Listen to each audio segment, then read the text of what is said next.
Hi, I'm Mitt Romney, and welcome back to Tyrrell Time. You join us for round 7 and 8 of the 2005 season. We finally found a replacement for Ian Phillips.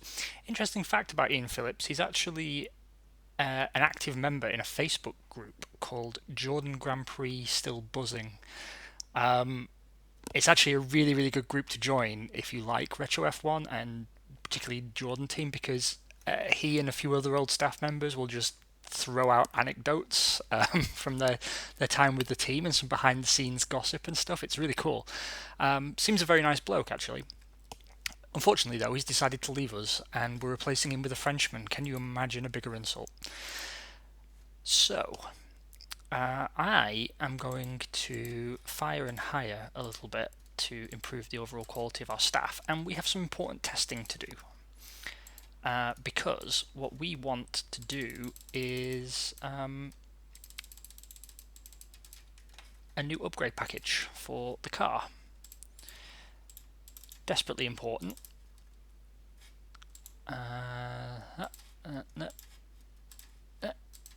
Aha! So we've discovered a handling problem with our car, and that means we need.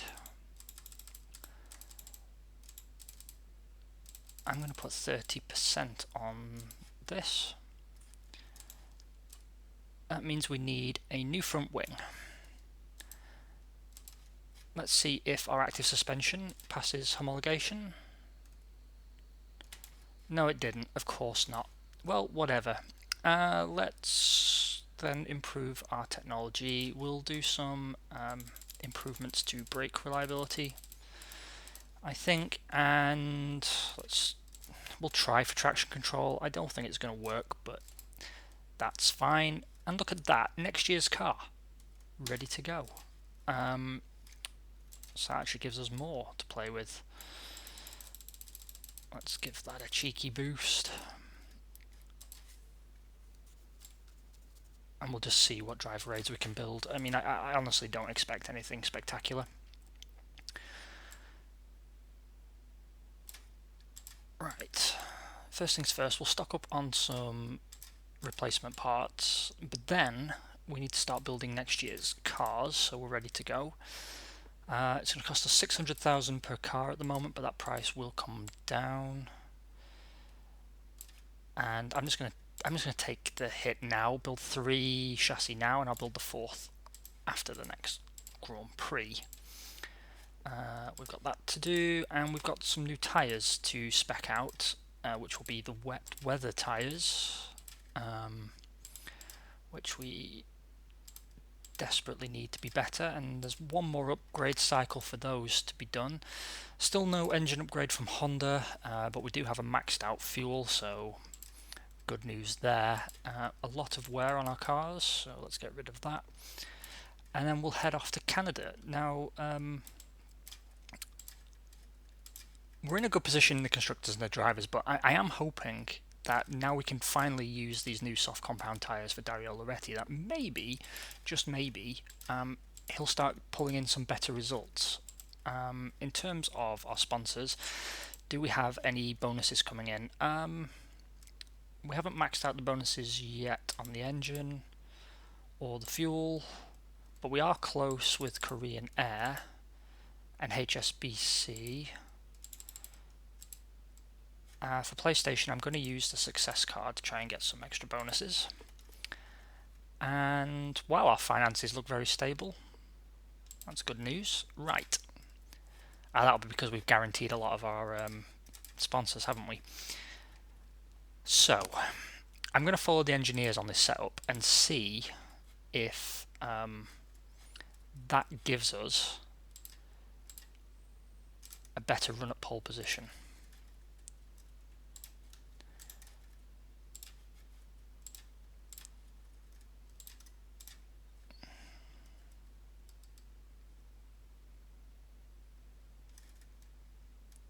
See, I don't know why it says brakes aren't important at Canada, because they really are, actually.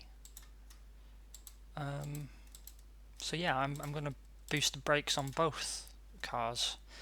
Right, we have a new fuel and we have a new set of intermediates. I mean, rain is a possibility, let's be honest, so we'll take those inters. Everything else looks amazing. Off we go to Montreal. What was the complaint here? That's it. Okay, please no rain. Good. Dry, 26 degrees. A strong wind. Obviously, we don't know which direction that's being simulated, but hopefully it's one that gives us a speed boost rather than a headwind. That would be good. Although we do have a fairly low drag car, so we might not suffer as much as others. Let's see how these soft tyres work. Well, not great. That's another pole position for Jordan. Arrows in the running as well, David Coulthard. Olivier Panis has been ahead of Coulthard in qualifying all the way through this season, but it doesn't seem to have extended here. We control, though, row 2. Nakano leading Loretti. Very small gap between them.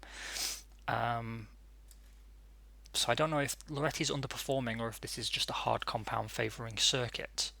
But let's find out. 21 degrees, cloudy with a strong wind. Nakano will only be stopping the once, as is customary. But both drivers will be getting totally new tyres. I'm not going to use any heat cycled tyres. He'll come in lap 35. And you will pit when the engineers say, but fresh tyres each time. Actually, maybe I will put heat cycled tyres on for the start. Oh wow, double DNF. That's not good. Hydraulic failure for Nakano, and Loretti had an accident. Luckily though, Panis also had a failure. Both Benettons also failed to finish, one of the Jordans too, but the race win goes to David Coulthard in the Arrows. Some significant points also grabbed by Williams there, P2 and P3. Johnny Newhouse brings his Jordan home, P4, ahead of Rubens Barrichello's Sauber, and Tora Takagi takes the final point for Ferrari. We're still top of the Drivers' Championship, but Loretti slips ever further into obscurity. Meanwhile, the gap has closed a little bit, but we've still got a healthy lead over Williams. It's still very, very, very tight, though, for P2 in the Constructors. Okay, so we are off to France with some damaged cars. Let's see what we can do here. First of all, let's finish that stage of development for our upgrade package. And let's build some reliability upgrades. I'm going to focus on reliability now. I think that's the way to go. I'm not going to do any repairs just yet. Let's run testing first. I think that's reasonable.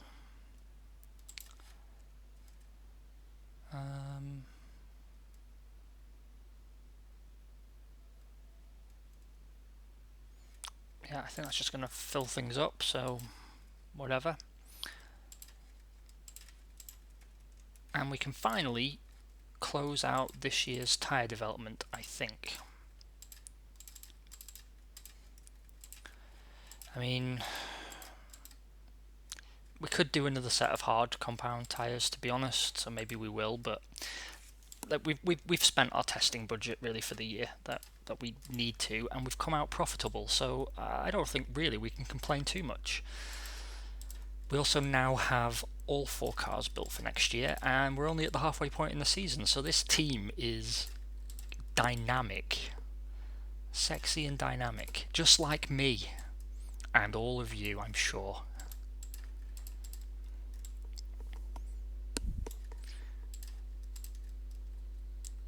Do you know, we might as well treat ourselves, why don't we build as many spare parts as possible? I think we've earned it. Okay, bit of waste there, but we do not want to be running damaged cars. And remember, the sort of hierarchy of needs in this game, and running with 1% damage is more of a concern than 30% wear on the car. Running with wear, is not actually that much of a problem. I like to replace worn parts, but I mean, if they're only 30% worn after one race, then they'll do another race. It's not a problem. But damage, that really impacts your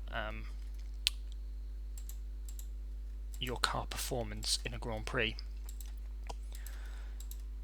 Right, everything looks super sexy there. In terms of setup, I'm going to do that with Nakano and this with Loretti and see if that creates any kind of interesting variation whatsoever, but I doubt it. 29 degrees and dry for qualifying in France. Let's see who wins the battle of the tyres this time.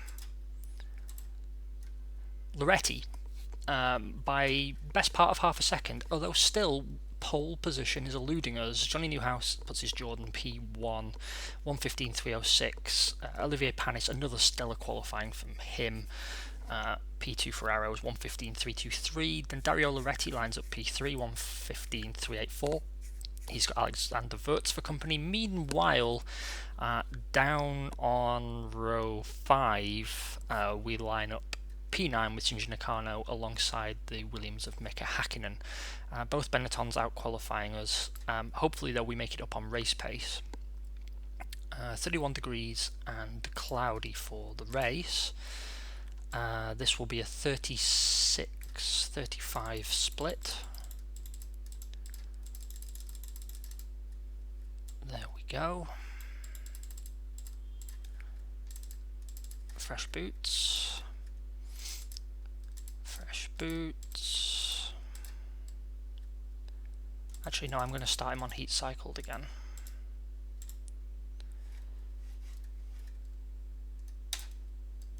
That's better. That's what we wanted to see all along. Shinji Nakano still comes through to take the win. His race pace is just phenomenal. 1:35.18.702. So he's come home 6 seconds and change clear of Johnny Newhouse's Jordan.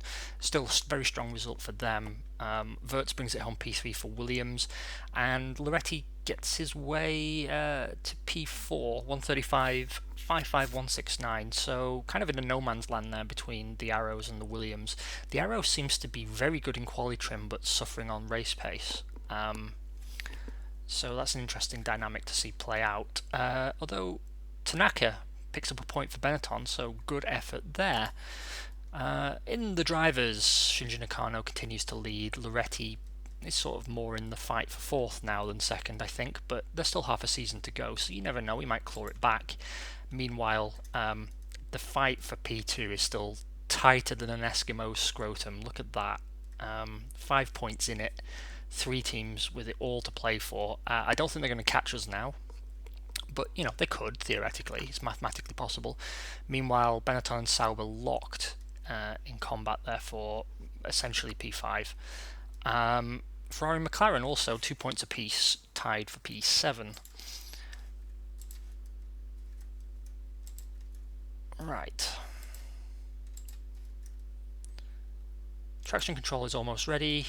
We have a reliability upgrade ready, and we're ready to move on to stage 3 of development of our upgrade package, ready for our home Grand Prix in Britain. I do hope you'll join me then. I hope you guys have had an amazing week and are all taking care of yourselves and your loved ones, and hopefully wherever you are in the world you can do stuff again.